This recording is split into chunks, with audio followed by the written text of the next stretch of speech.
뉴스외전 인터뷰 시간입니다. 오늘은 이건태 더불어민주당 의원과 함께하겠습니다. 어서 오세요, 의원님. 안녕하세요.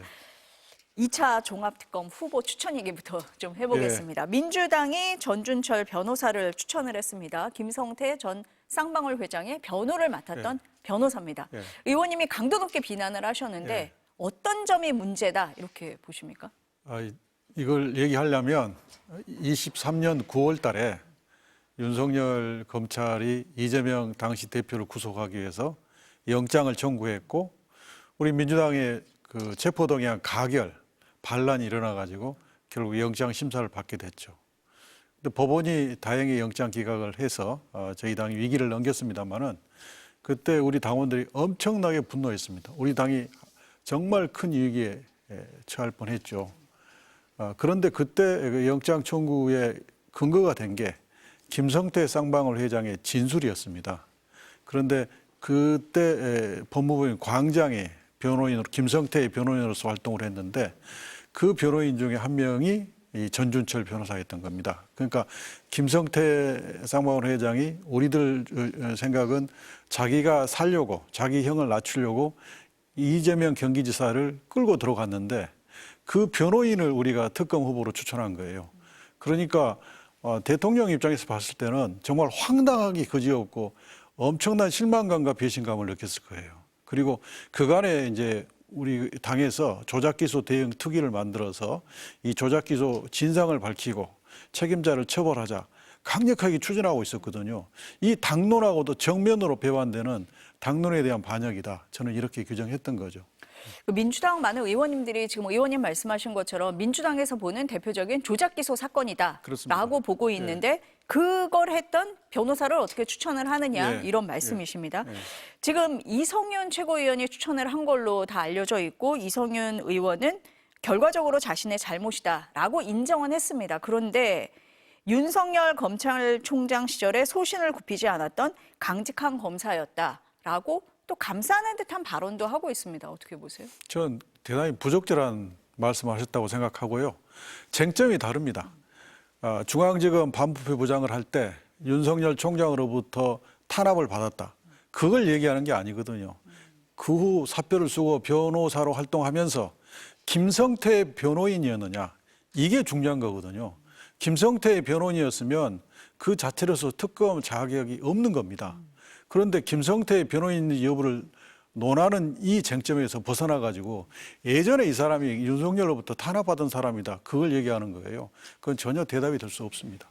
윤석열 검찰 때에 있었던 일과 변호인으로 활동을 했던 일을 분리해서 봐야지 윤 검찰 때 뭐 소신 있게 행동했다. 이걸 지금 보는 건 아니다. 그렇습니다. 따로 봐야 된다. 이런 말씀이십니다.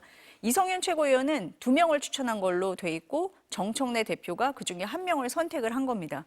그럼 정 대표가 지금 전준철 변호사를 선택했다는 건데 의도가 있었던 거 아니냐라고 보시는 분들도 있습니다. 어떻게 보세요? 저는 물론 이제 알 수는 없는 일이지만 정청래 대표가 어떤 의도를 가지고 특히 이제 전준철이 전준철 변호사가 김성태의 변호인이었다는 것을 알면서도 정청래 대표가 추천을 했을까? 저는 그렇게까지는 생각되지 않는데요. 이성윤 최고위원은 지금 발언을 하신 걸 보면 나 그때 전준철 변호사가 김성태의 변호인인 줄 몰랐다. 이런 말씀을 저는 못 들어봤어요. 그래서 정청래 대표는 이성윤 최고의 말을 믿고 추진한 것이 아닌가 그런 생각이 들고 그러나 이제 그 추천이 다양한 채널에서 추천을 받고 또 검증을 거치고 그런 절차를 밟았어야 되는데 그게 빠지는 바람에 이 문제가 발생했다고 생각합니다. 그러니까 정청래 대표가 2차례에 걸쳐서 사과를 했죠. 한 번은 대변인 통해서 한 번은 직접 하셨습니다. 사과를 하시면서 인사사고다라고 얘기를 했는데 지금 의원님이 말씀하신 특검 추천이나 검증 과정에 좀 문제가 있었다, 미흡한 점이 있었다라고 보시는 건가요? 그렇습니다. 이제 정청래 대표가 신속하게 이 사안을 인지하고 사과를 했어요. 대변을 통해 사과했고 본인이 직접 사과하고 그건 굉장히 잘했다 이렇게 판단을 하고요. 그러나 특검 추천이 극소수에 제한된 상태로 추천을 받고 극소수만 논의해서 추천이 된 이것은 잘못됐다. 그리고 어떻게 이런 일이 발생했는지 밝혀야 된다. 당원들한테. 그리고 이런 문제가 다시 생기지 않도록 재발 방지 대책을 마련해야 된다. 그리고 과거의 특검 추천 관례에도 벗어난 것이었다. 이걸 제가 말씀드리는 겁니다. 그 법사위 민주당 간사인 김용민 의원도 통상적으로는 법사위원들에게 추천 요청이 오는데 이번에는 전혀 없었다라고 얘기를 했거든요. 의원님께는 뭐 어떤 추천 요청이나 이런 게 전혀 없었던 거네요, 지금. 전혀 없었고요. 예. 이제 과거에 저도 법사위를 했거든요. 예. 그때 저도 특검 추천을 했는데 그때는 어떻게 하냐면 우리 법사위 방에 아예 특검 추천을 해 주십시오 하고 공지가 뜹니다. 그러면 개별 법사위원들이 다 추천을 해요. 그리고 난 다음에 지도부에서 여러 명이 추천이 되면 그중에 이제 기본적인 검색을 해서 거르고 두세 명으로 압축되면 검증 절차를 가고 최고위나 당대표하고 협의해서 최종 결정을 하는 거거든요. 이런 절차를 거쳤으면 전준철 변호사가 김성태의 변호인이었다는 것은 걸러졌겠죠. 근데 이걸 열어놓고 채널을 열어놓고 소통하지 않고 극소수만 협의를 해서 결정하니까 이런 문제가 발생했다 그렇게 생각하고 있습니다. 지금 소수에 의해서 결정이 된 것 같은데 이 과정이 어떤지는 공개를 해야 된다라는 입장이신 거네요. 이성윤 최고위원이 이런 얘기도 했습니다. 마치 정치적 음모가 있는 것처럼 의혹이 확산하는 것을 매우 안타깝게 생각한다라고 얘기를 했습니다. 의원님은 배신, 반역 이런 말씀을 하셨는데 그건 아니다 이런 주장이신 것 같아요. 어떻습니까? 그러니까 이성윤 최고가 그렇게 말씀하신 것도 저는 부적절하다고 생각합니다. 그러니까 본인이 어떤 과정을 통해서 왜 정준철 변호사를 추천했는지 그리고 김성태의 변호인이라는 것을 알고 있었는지 알고 있었다면 그럼에도 불구하고 추천한 이유가 뭔지 그로 인해서 정치적 파장이 얼마나 안 좋은 결과가 나올지를 예상을 했는지 이런 부분을 당원들한테 소상히 밝혀야만이 다른 의구심이 안 생기죠. 근데 그 부분을 말씀을 안 하시니까 자꾸 다른 의구심이 생기는 거 아니에요. 그래서 투명하게 지금이라도 밝히고 책임지는 자세를 보여야 된다고 생각합니다. 책임지는 자세라고 하시면은 최고위원직 사퇴해야 된다라고 보십니까? 예, 저는 이제 저도 당내에서 이런 주장을 하는 게 저로서도 굉장히 괴롭습니다.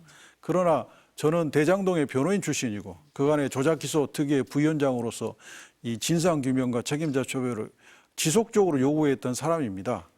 그런 사람으로서 이렇게 이재명 대통령에 대해서 총구를 켜는 김성태 변호인을 우리 당의 이름으로 특검을 추천한 것은 이것은 당원들이 용납할 수가 없다.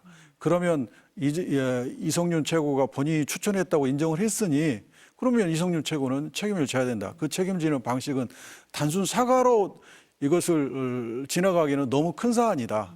그래서 최고위원을 사퇴하는 게 맞다. 이렇게 주장하고 있습니다. 그러니까 의원님 보시기에는 어떻게 해서 김성태 전 회장을 변호했던 사람을 추천했는지 그 과정도 낱낱이 밝혀야 되고 그리고 책임지는 자세로 사퇴까지 해야 된다라고 지금 보시는군요. 그러니까 대통령이 느끼셨을 배신감, 그다음에 당론의 반역, 그리고 또 하나는 2차 특검의 수사 대상이 윤석열, 김건희가 수사에 개입해서 정적 죽이기나 검찰권 남용 수사를 했는지도 수사 대상입니다. 그러면 그 수사 대상에 쌍방울 대북 송금 사건의 김성태도 수사 대상이 될 수밖에 없는 상황이에요. 그런데 이 전준철 변호사가 특검이 되면 김성태의 변호인이 김성태를 수사할 수 있겠습니까? 수사할 수 없게 됐죠. 그러면 이건 제척 사안입니다. 특검법에서 정한 수사 대상을 수사할 수 없는 사람이라면 매우 부적절한 사람이 추천된 거죠. 그러니까 윤석열 정부 당시에 조작 기소도 특검의 수사 대상이 될 수 있는데 그 관련자 아니냐. 그런데 그 사람을 추천한 것 자체가 문제다라고 지금 그렇습니다. 보시는 거네요. 근데 그 유튜버 김어준 씨 방송에 이성윤 최고위원이 출연을 했는데 김어준 씨가 전준철 변호사에 대해서 알고 보니 해도 되는 인사 같다. 윤석열에게 확실히 당한 사람이다. 이렇게 얘기를 했거든요. 이 발언은 어떻게 그것도 아까 제가 말씀드렸다시피 전혀 다른 쟁점을 끌어와 가지고 마치 괜찮은 사람이 그렇게 말씀하시는데 그건 저는 부적절하다고 생각합니다. 왜냐하면 지금 문제는 김성태 변호인이었느냐가 문제인 겁니다. 김성태 변호인이었으면 이건 특검 후보 자격이 없는 거죠. 더구나 민주당이 추천한 후보로서는. 그런데 그 전에 중앙지검 근무할 때 일도 잘했고 윤석열로부터 핍박을 받았다. 이것은 얘기거리가 안 되는 겁니다. 그러니까 지금 의원님이 초점을 맞추는 건 그 조작 기소를 하게 되는 그 사안에 가담을 했느냐. 예. 그게 문제인데 윤석열 정부 당시에 얘기를 하는 건 맞지 않다. 쟁점이 아닌 김어준 거죠. 씨도 예. 마찬가지로 그 예. 쟁점에서 벗어난 얘기를 한 거죠. 거다. 예. 이렇게 보시는 것 같습니다. 국민의힘에서는 뭐라고 얘기를 하냐면 그럼 이재명 대통령에게 불리한 증언을 한 사람은 특검 후보에서 배제되는 거냐. 그러니까 정치 특검 아니냐라고 공격합니다. 어떻습니까? 그 논리를 그대로 돌려드리려고 하는 건데요. 이 사람이 전준철 변호사가 특검이 되면 특검법이 정하는 특검 수사 대상을 수사할 수 없는 사람이에요. 재척 사유에 해당되는 사람이에요. 이 사람이 배제한 게 너무나 당연하죠. 그렇지 않습니까? 네. 배제될 수밖에 없는 예. 사람이기 때문에 정치적 예. 이유로 배제되는 게 아니라 그 김성태를 수사해야 되는데 김성태의 변호인이었어요. 그건 정치적 이유가 아니라 그 자체로서 부적격자라 이겁니다. 부적격자이기 때문에 얘기를 하는 거지 그렇죠. 이재명 대통령에게 불리한 증언을 했다는 이유로 배제를 하는 건 아니다. 그렇습니다. 예. 쟁점은 그게 아니다라는 예, 예. 말씀이십니다. 민주당에서 이 사안이 하나 논란이 되고 있고 또 하나가 합당 문제입니다. 조국혁신당과의 합당인데 오늘 오전에 의원총회가 있었잖아요. 예. 박수현 대변인 브리핑을 보니까 합당 필요성에 대해서는 알겠다, 공감을 한다. 하지만 현 시점에서는 추진이 어렵다라고 브리핑을 했습니다. 의원총회 참석을 하셨잖아요. 저는 이제 초반에는 오늘 제가 국토위가 상임인데 국토위 의결 사안이 있었어요. 그래서 정족수를 채야 돼서 초반에 참석을 못하고 이제 후반에 참여를 했고 참여한 다음에 이제 한 두 분한테 물어봤어요. 네. 전반부의 분위기를. 그랬더니 지금 추진은 안 된다는 것이 그냥 공감대가 형성이 됐다고 그럽니다. 많은 의원들이 그런 취지의 발언을 한 것 같아요. 그래서 이 합당 추진 부분은 이제 지방선거 이후에 논의하더라도 논의한다. 이렇게 의견을 모아졌다고 저는 들었습니다. 의원님도 같은 생각이십니까? 같은 생각입니다. 네. 예. 지금은 논의할 때가 예, 아니다. 그렇습니다. 그런데 조국 대표가 13일까지 이번 주 금요일까지 답을 내놓으라고 민주당에 얘기를 한 상태입니다. 지금 민주당 안에서도 논란이 커졌고 조국혁신당도 일종의 상처를 지금 입은 상황인데 그러면 이후에 민주당 내 내분 이런 내홍도 극복을 하고 조국혁신당과의 관계도 좀 잘 원활하게 할 수 있는 어떤 출구나 뭐 이런 퇴로 이런 게 있습니까? 지금 이제 그 의원들의 공감대가 더 이상의 합당 추진은 안 된다. 멈추자는 안 된다. 겁니다. 네. 멈추고 조국당과의 협력은 선거연대 과정을 통해서 풀어나가는 게 맞다. 이렇게 생각합니다. 예. 선거연대는 한다 이렇게. 선거연대는 예. 반대하는 의원이 없는 것 같습니다. 예. 그래서 이제 전체 전국의 선거 판도를 놓고 조국당과 뭘 주고받을지 이런 것은 연대가 충분히 가능하고 승리를 위해서는 해야 된다고 생각하고 있습니다. 이 합당에 반대하는 목소리가 컸던 부분이 절차적인 문제도 있잖아요. 정청래 대표가 뭐 의원들뿐 아니라 최고위원들하고도 공유를 안 했잖아요. 발표 20분 전에 최고위원들도 알았다는 거잖아요. 이 절차에 전격적으로 발표한 데 대해서 문제 제기하시는 분들이 많은 것 같던데요. 그렇습니다. 그러니까 그 최고위원 내부에서도 최소한의 상의도 없이 갑자기 발표를 하니까 일단 공감대가 형성이 안 돼 있잖아요. 공감대가 형성이 안 되니까 대표께서 이걸 왜 갑자기 추진하지 하는 의구심이 생기는 겁니다. 그러니까 이제 그 의구심이 혹시 8월 전대하고 관계된 게 아니냐 하는 의구심까지 발전하는 거죠. 그래서 공감대 없이 소통 부족 상태에서 이런 큰 이슈를 제기를 한 것은 대단히 처음부터 무리였다. 그래서 무리한 결과가 오늘 우천까지 이제 이어져 있는 거죠. 그래서 의원들이 더 이상의 당내 분란과 그 당원들의 분열을 막아야 된다. 그러니까 멈추자. 이게 의원들의 공감대로 판단됐습니다. 의원님 지금 말씀을 하신 것처럼 언론에서는 정 대표가 연임을 하기 위해서 그 합당을 전격적으로 제안한 거 아니냐라고 많이 썼습니다. 예, 어떻게 보세요? 저는 이제 그런 의구심이 충분히 그런 의구심이 나올 수 있다고 생각합니다. 그러니까 왜 꼭 합당해야 되느냐? 선거 연도도 있지 않느냐? 왜 이런 갑작스러운 제의를 하느냐? 공감대도 없는데 이런 논의를 하던 끝에 그럼 8월 전대를 염두에 두고 추진하신 거 아니냐 하는 의구심이 충분히 생길 수 있죠. 예. 그러면은 지방선거 이후에는 합당 논의가 있어도 된다. 합당 논의를 해볼 만하다라고 보십니까? 어떻게 보세요? 그러니까 이제 합당이라고 하는 것을 예. 하기 위해서는 이게 간단한 절차가 아니잖아요. 두 집이 한 집으로 합치는 거잖아요. 그렇죠. 그러려면 저는 최소 민주당 당원의 75% 정도는 찬성이 확보돼야만이 무리 없이 합당이 된다고 생각해요. 그러려면 당원들의 공감대가 그만큼 높아져야죠. 그러려면 이제 충분히 지도부하고 중앙당에서 분석을 해서 그 데이터를 가지고 합당이 맞다고 생각되면 당원들한테 설명을 해서 당원들의 동의를 얻어서 공감대를 높여야지요.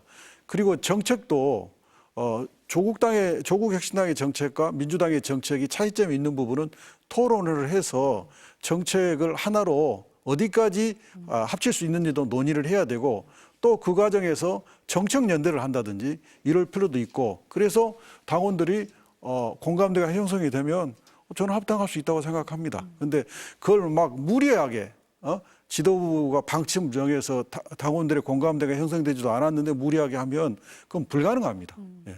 그 지금 단계에서는 뭐 그런 당원들의 공감대도 형성이 안 됐고 의원들도 공감대가 형성이 안 된 상태에서 추진을 하는 건 무리가 있다. 뭐 이게 지방선거 전이냐 후냐 이런 문제가 아니다. 그렇습니다. 그런 그런 말씀이시네요. 말씀입니다. 일단 공감대 형성이 우선이다라는 말씀이십니다.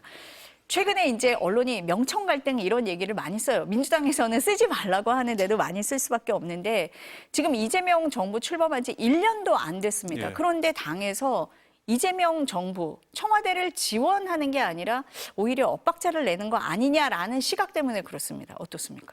그러니까 제가 이제 최고위원 선거 때 엇박자를 지적을 했어요. 엇박자가 있었다. 그리고 엇박자를 앞으로 없애야 된다.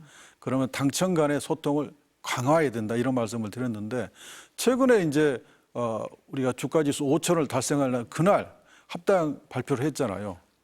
그러니까 사실 우리 정부나 우리 당 입장에서는 역사상 최초의 5천 달성을 국민들한테 홍보하고 점수를 따야 되는 시점에 갑자기 합당 블랙홀로 모든 걸 빨아들여 버렸어요.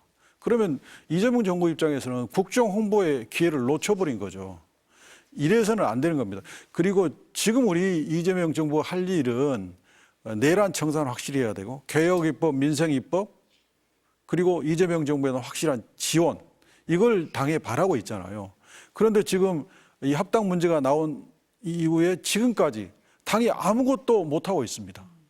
이래서는 안 되는 거죠. 그래서 지금은 이제 합당 논의를 중단하고 이재명 정부 돕기, 그다음에 내란 청산 개혁, 민생 여기에 집중을 해야 된다고 저는 생각합니다.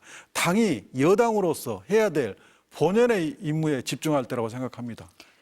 그 더민주 혁신회의에서는 정 대표를 향해서 집권 야당이다 뭐 이런 얘기까지 했는데 이재명 정부를 지원하는 게 아니라 오히려 딴 목소리 내는 거 아니냐라고 같은 생각에서 지금 말씀을 하시는 것 같습니다. 예, 그러니까 이제 저는 이재명 정청래 대표가 이제 의총까지 마쳤고 그러면 의원들을 초선, 재선, 3선, 4선 이상 다선 의견을 다 들으셨거든요. 오늘 공감대가 더 이상은 안 된다, 멈춰야 된다고 들으셨기 때문에 오늘 저녁에 이제 최고위원 거치면 이제 멈추는 결정을 해 주셔야 된다고 생각합니다. 멈추는 결정을 해 주시면 당이 더 이상 분란이나 그 분열 없이 다시 아까 말한 그런 여당의 역할을 하고 또 지방선거 승리에 집중하고 그렇게 해야 될 거라고 같습니다. 네. 오늘 눈에 띄는 보도가 있던데 친명계 의원 70여 명이 모임을 만들었다. 그리고 의원님이 간사를 맡으셨다라고 났습니다. 반청 모임 아니냐라는 시각도 있던데 어떻습니까? 그러니까 이제 그런 모임을 제가 추진한 거 맞고요. 박성준 상임 대표, 김승원, 윤건영 공동대표 제가 간사 맡기로 한 건 맞습니다. 그리고 많은 의원들이 좀 동참하고 계신데 아마 이제 반청 모임이 아니냐고 그런 이제 타이틀을 단 것은 합당 논의에 있어서 정청래 대표는 합당 추진인데 저를 비롯한 분들은 이제 합당 추진에 대해서 무리다라는 의견을 냈고 또 1인 1표제 할 때 이제 어떤 분들이 나는 투표를 안 했는데 어떻게 알고 나한테 투표하라고 얘기를 했다. 이건 투표 감시 아니냐. 이런 문제를 제기해서 그건 진짜 만약에 그게 사실이라면 큰 문제 났습니까? 투표의 비밀이 보장이 안 되는 그런 부분을 제가 지적을 했어요. 그러다 보니까 이건태가 추진하는 게 이거 반청 아니냐 하는데 그건 아니고요. 제가 이 추진을 할 때 우리 민주당 전 국회의원한테 친전을 보냈습니다.